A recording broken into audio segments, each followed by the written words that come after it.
In order to ensure a sustainable global economy, we must understand it holistically. To this end, we must introduce a global economic management system that differs conceptually from strictly market-based economic theories. This system has 8 phases in its economic cycle. Energy is stored capacity behind economic activity, including human capability, infrastructure, technology, institutions, and natural systems sustaining every later phase. Labor is the intentional use of human energy, skill, judgment, care, and creativity to create or preserve beneficial value.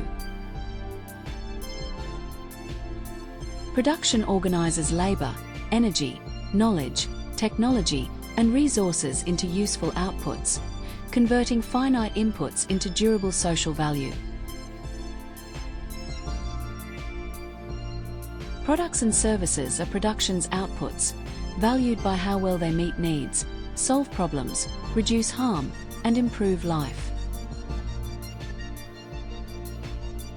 Compensation returns created value to contributors, rewarding participation, supporting material security, and sustaining fair access to economic life. Consumption turns products and services into lived benefit while preserving social and ecological capacity for future production. Recreation restores psychological, creative, emotional, and social energy, sustaining resilience, innovation, connection, and renewal beyond formal labor. Rest and recuperation restore biological and psychological capacity, preserving health, judgment, and energy for future labor and value creation. Thus, energy is restored, which completes the GEM's economic cycle. In addition to the straightforward causal relationships of the phases, they are also woven together by their guiding phase relationships. In plain terms, the guiding phase represents the future consequence that the present phase must keep in view. Energy is guided by products and services. Anticipated products and services reveal the capacity society will need. That forecast directs energy investment, placement, and scale so productive systems develop with purpose rather than excess. Labor is guided by compensation. Compensation signals which forms of labor society intends to sustain.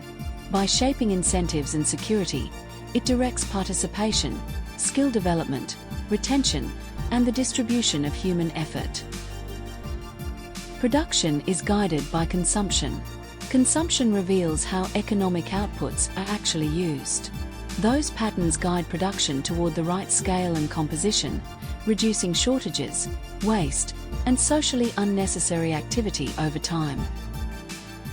Products and services are guided by recreation. Recreation defines what makes economic life worth sustaining beyond survival. It guides products and services toward human enrichment, social connection, creativity, and meaningful use of free time. Compensation is guided by rest and recuperation. Rest and recuperation reveal the material conditions workers need to recover. That need guides compensation towards sufficient security and time, preserving health and society's productive capacity. Consumption is guided by energy.